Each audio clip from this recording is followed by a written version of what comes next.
converted en masse, he wrote, if I could save all the children of Germany by bringing them to England, and only half by bringing them to Israel, I would choose the second. In other words, Jews should die.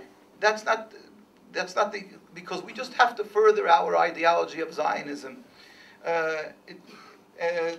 Basically, maybe I should just quote Chaim Weizmann just to round it all off, because he's the first president to have a prime minister and a president. So you should just get a full view of what we're talking about. Now, Chaim Weizmann really, time is precious, but Chaim Weizmann was the one who was maybe the one who was pivotal, not maybe, he was the one who was pivotal in the ratification of the state of the Balfour Declaration and the white papers and so forth, that there should be an acceptance that the Jewish people should have their homeland and so forth.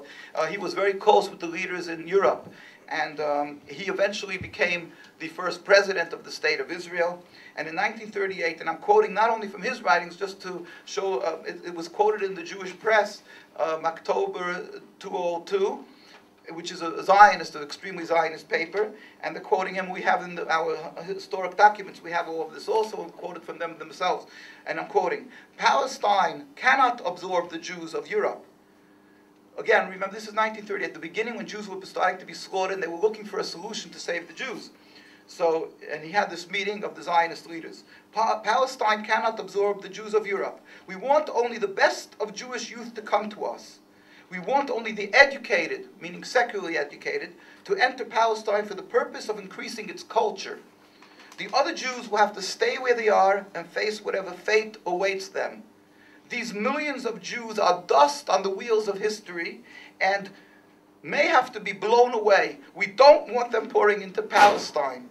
We don't want Tel Aviv to become another low-grade ghetto, like a shtetl, Jews like me. They don't want that. There's no words for all of this. And these are supposedly the saviors, the ones who have the respect of the world, and the ones who are looked as the civilized society and so forth. Now, when a person wants to invest $100 in some business, and it looks very, he may go ahead and do it.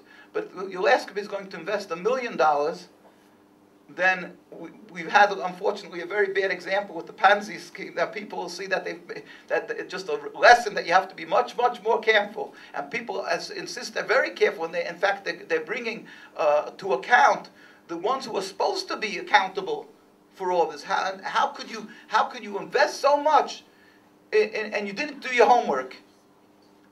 We have people who are coming and speaking as representatives of a whole people of a religion, and taking over a land and so forth. Don't you have to do your homework about them? I think that it would be an obligation to do proper homework about this. And if somebody comes along and says we've caught him, he's a thief, then you would, before you're going to put in that $1 million, and if the person screams he's a thief, then you're going, and he says, I have proof and so forth. You're not going to say, okay, well, the meeting is now, and I have to put in the money. You're going to do your homework. Now again, Zionism, as we say, is a transformation to nationalism. That concept, of course, is antithetical, is the opposite of the spirituality. But there's now when it comes into reality, when it comes into being, to make it on the ground, when you're making this nationalism, it says in our teaching, the Jewish teachings, that Ein ben Dovid bar, the Messiah won't come till it ends even the smallest sovereignty, an inch of sovereignty by Jews, because we are under we are in exile. What does that mean, we are in exile? The Jewish people have made this covenant on Mount Sinai, and this covenant required of us, as a Jewish people, to be holy. And because of that, God said, the nations prior to you served idol worshipry. They were offered to, even when the Jewish people went in, they were offered, if they would stop serving idol worshipry, they can stay. If not, it says, then they have to be banished, because it's a holy land, because the land itself will reject them. And God warns the Jewish people, it says many times in the Torah, and it says, be careful, do not defile the land, because you will also be rejected, as the nations prior to you have been rejected from the land. The land itself rejects the people because of its holiness. So be careful, do not defile the land. And then we have the books of the prophets. Everybody could look, Isaiah, Ezekiel, Jeremiah. The Jews were constantly warned by God that we have to better ourselves, be on this high level of spirituality. If not, it was imminent that we were going to be sent from the land. Eventually, it came, the destruction 2,000 years ago of the temple. When that happened, we were sent out of the land. We accepted this as a bitter medicine from God because we were not on that high level of holiness that we had to be. And we accepted the concept of exile. What is this concept of exile? Because we were physically weak? No. Because we were lacking spiritually, and God brought about this thing. Of course, the people who killed the Jewish people, the people who did the atrocities or whatever, killed people, they have, in Judaism it works, the studying is like this. If somebody, God forbid, murders somebody, it does anything to harms somebody, then it's because God allowed it. Everything, good and bad, is only from God. The person who's a thief, he takes a spoon from a restaurant, sticks it in his pocket, and walks away. He says, well, you know, everything is from God. No, he has to pay. He's a thief. But it was from God's will that the restaurant lost that spoon. In other words, God is perfect, and everything is imperfect, and it's when it happens, the thief will be punished by God, and the one who lost it and his heart is broken or whatever, it's because he did something that God wanted to punish him. So but the people when the Jewish people were sent into exile and they brought the destruction of the temple, they were punished. But it's not because of our physical lacking that we were sent in, because we were weaker than the Greeks or the Romans. It's because God made that decree that we should be banished. And this is the simple Judaism 101. This is accepted by the Jews. 2,000 years. We've gone through in these 2,000 years trials and tribulations, the Crusades, the famous ones that people know, the Spanish Inquisition. Of course, we've had World War II, the Holocaust, but there's many times before that.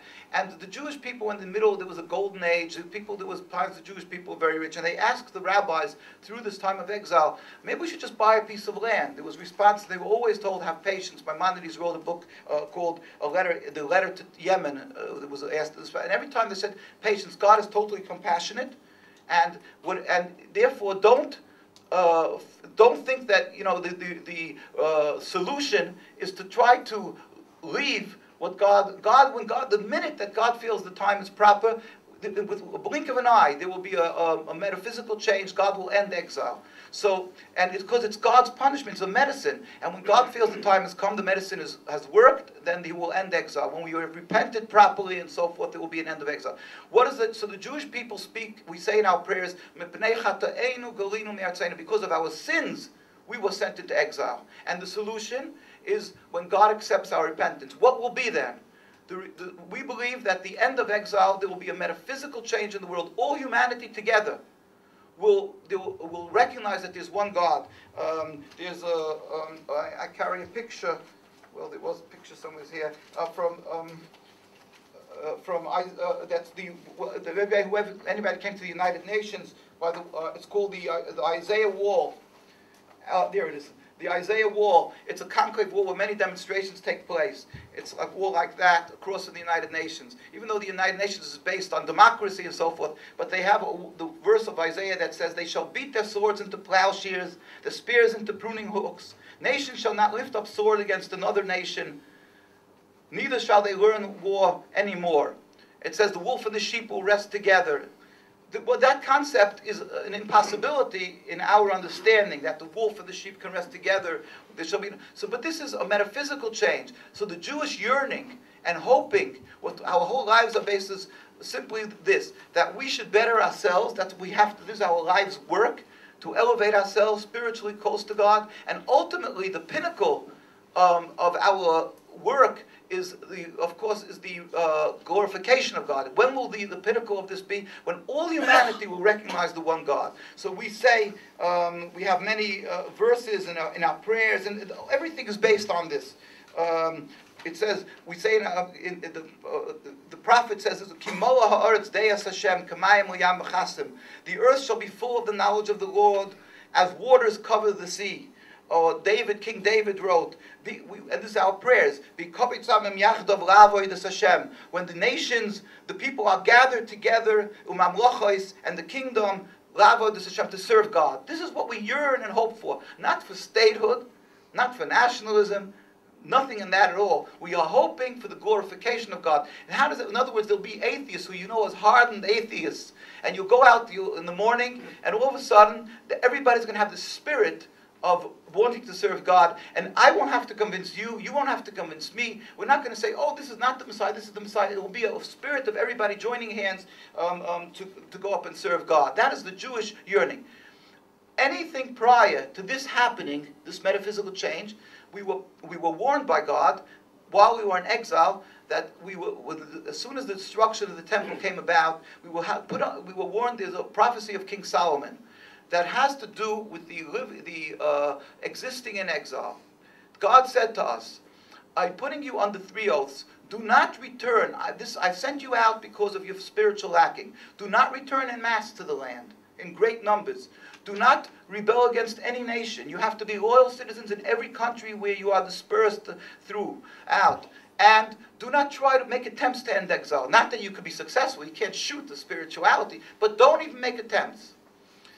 Now, the Zionists, getting back to these people were people who, again, didn't recognize God, took God out of their lives, and therefore their whole concept was nationalism. They wanted to be respected amongst the nations. So they decided they're going to make a nation. So first of all, we were warned that will be an impediment to, it says that God, the Messiah, won't come as long as there's even one concept of Jewish sovereignty, because that flies in the face of what God wants of us, repentance, humbleness, of breaking our haughtiness that brought about the destruction of the temple. But then we were put under specific oaths, saying that we are forbidden, because God saw, of course, with His great wisdom, that the people will be impatient and they'll say, look, we can't suffer like this. We have to go and make our own, save ourselves, because they won't accept that there's a ruler of the world, that everything that happens is because nothing can happen without God. So in other words, if somebody does something bad, you can't. It's not because he did something bad. It's like with a dog bites the stick. He hit the dog. He bites the stick. What's ridiculous? Don't bite the stick. There's something behind the stick. There's something that's hitting, that's using that, wielding that stick. This is what the concept is. Don't be short-sighted. You can't fight that stick. You have to understand what is coming. Where is it coming from? It's coming from God. But God saw that people will be short-sighted and so forth. So He said, I'm warning you, don't return en masse. Don't try to end exile. Don't rebel against nations. Zionism, being that they took God out of the equation, they said, we're going to make our nationalism. And of course, the first thing being that logically they didn't want godliness, so they wanted to make the nationalism in Uganda, in Argentina, places that are very lush lands, that there should be a productive land. But they realized, of course, that they will not be able to get the support, world support, which you need a fantastic amount of money to create a state and so forth. They won't get the backing of the people. They'll have some of admirers and supporters, but not what they need. They won't get the support of non-Jews. There's many non-Jews Christians around the world, people who read the Bible, and they also believe Jews have the Holy Land. So what they decided is, you know what, we'll go to Palestine.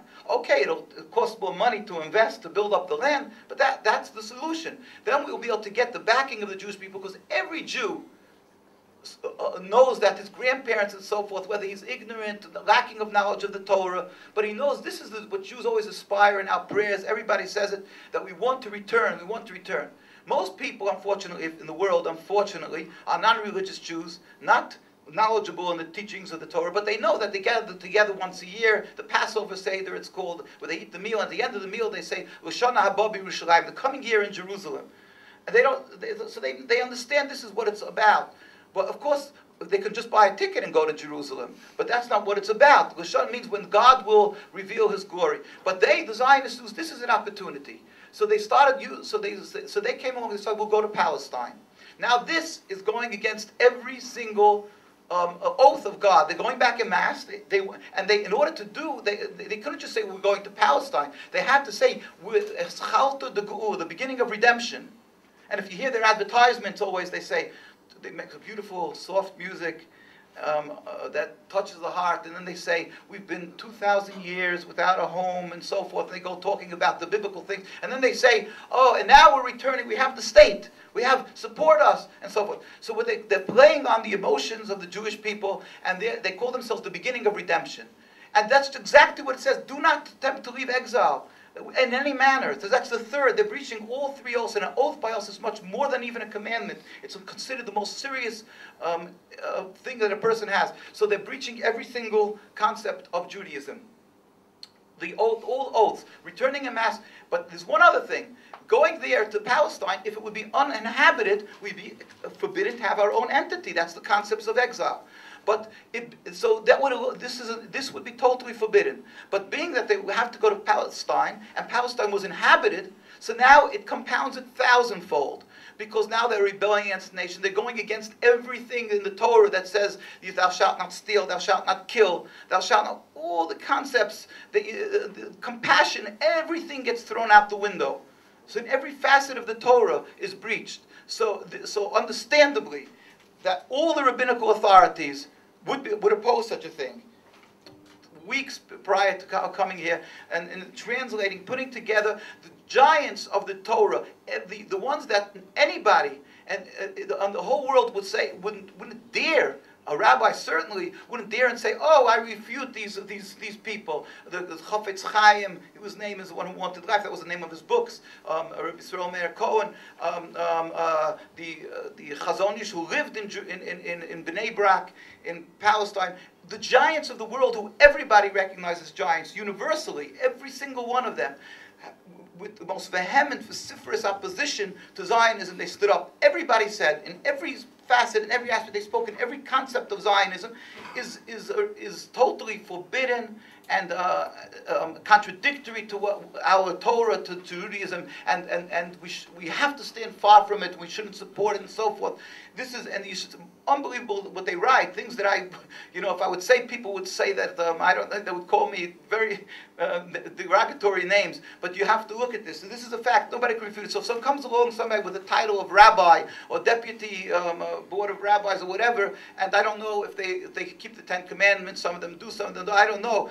But they call themselves representation of God, rabbis. Let's just say they do, but then they're unfortunately misguided. They're making a tremendous mistake, because just like if they would say, okay, I have the title of rabbi or deputy board of rabbis, and you don't have to keep the Sabbath. How do they may have a position, but how does the position is rabbis connotates that they're representing Judaism. That's what it means.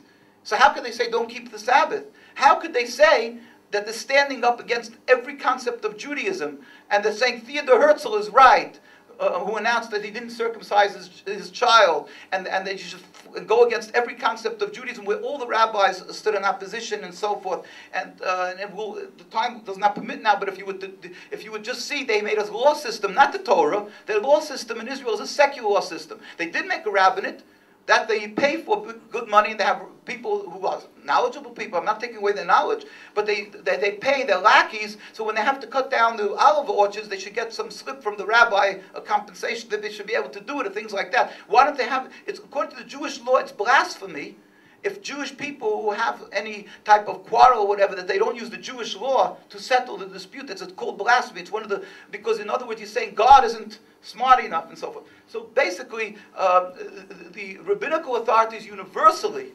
oppose Zionism. It's all there. I'm just going to understand, again, this is, do your homework, look at that. But just in Palestine alone, when the Zionists came, first of all, we have writings to show that 95% of the Jewish population were opposed, written in Haaretz magazine, that they wrote that they were being terrorized by the Zionists, the Jewish population. They were 95% Orthodox, they were opposed to it, and they were basically ignored. But I will get right prior to this was in the 1910s, 1920s, and so forth, because the population was Jewish, religious. So what does that mean? What does that mean? That they served God, and they didn't want the Zionists, they didn't want Theodor Herzl. Thank you. Theodor Herzl, they could go to Rome if they wanted Catholicism, if they're looking for something else. And if they didn't want religion, they could have gone to other cities that sell, immorality. Basically, but when the Zionists, they were successful through Chaim Weitzman and all these other leaders, that they had the ear and the, for whatever reason, that there's many reasons that they were successful in convincing Britain and all these lands to gratify, to give them a piece of land, for reasons, whether Britain wanted the United States to get involved in World War I because they were desperate, and they promised them land, as that was the story with Chaim Weizmann, how he got the permission to make the state. But anyway, if you will look in the head,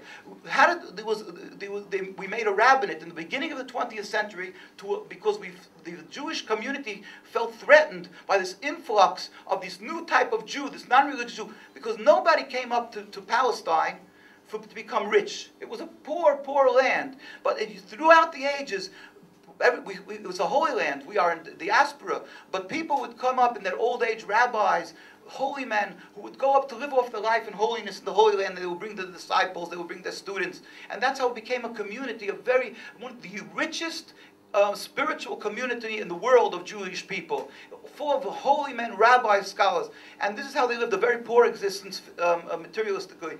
Now, when they came up there, all of a sudden, a new type of Jews coming, somebody who threw away his religion for what? To till the land, to build a statehood. So when they saw this, they immediately made a rabbinate. It was called the Eidach Haredis, the God-fearing Jewish community. And Rabbi Yusuf Chaim Sonnenfeld was picked to be the leader. When he passed on, they looked for the greatest holy man, scholar amongst the greatest that they could find, to lead the most respected community in the world of Judaism, that the whole world looked at as a beacon of light. So they picked Rabbi Dushinsky from Europe, and he became the chief rabbi. He went up special to become chief rabbi in Jerusalem. And I'm not going to read his whole his letter, but he wrote in 1947. His student, by the way, was Rabbi Leitner, blessed memory, was my teacher, passed away a year ago. And he told us personally, we have to have it taped. He said he was there. His rabbi came a delegation from the United Nations. So forth. They came and they asked. They had to check before they ratify something. They asked the communities, the Muslim, the Christian communities, if they want a state and so forth. Now, when they asked them this question, I don't know what they answered, but I gather they weren't very excited about making a Jewish state. But when I can tell you what happened when they approached the leader of Judaism in Palestine, the head of Jerusalem, and he wrote a whole letter, and then he ended, "We furthermore wish to express our definite opposition to a Jewish state in any part of Palestine." And this was a declaration on July 16, 1947. Shortly afterwards, when he saw that he's ignored, that it's going to be imminent, they're going to ratify a so-called Jewish state. So 3 months later, on November 18, 1947, he sent another letter to the Secretary General of the United Nations, Lake Success, and he wrote, "The Jewish Orthodox community, Eidach Haredis, means God-fearing community of Jerusalem, comprising 60,000 souls, objects to the plea of including Jerusalem in the Jewish state, or its residents becoming automatically citizens of the Jewish state. Our community demands that Jerusalem be an international zone under your protection with full autonomy, and its residents be free citizens of the international zone of Jerusalem. We beg of you not to take any action before receiving our memorandum, Chief Rabbi Dushinsky." What I want to point out in the name of the Ashkenazi community, I want to point out that this is, of course, this is in our historic documents. There's much, much more. He asked for Jerusalem not because he wanted Jerusalem to be the only one, not the part. It's because he didn't want entirely this concept of a Jewish state. Why?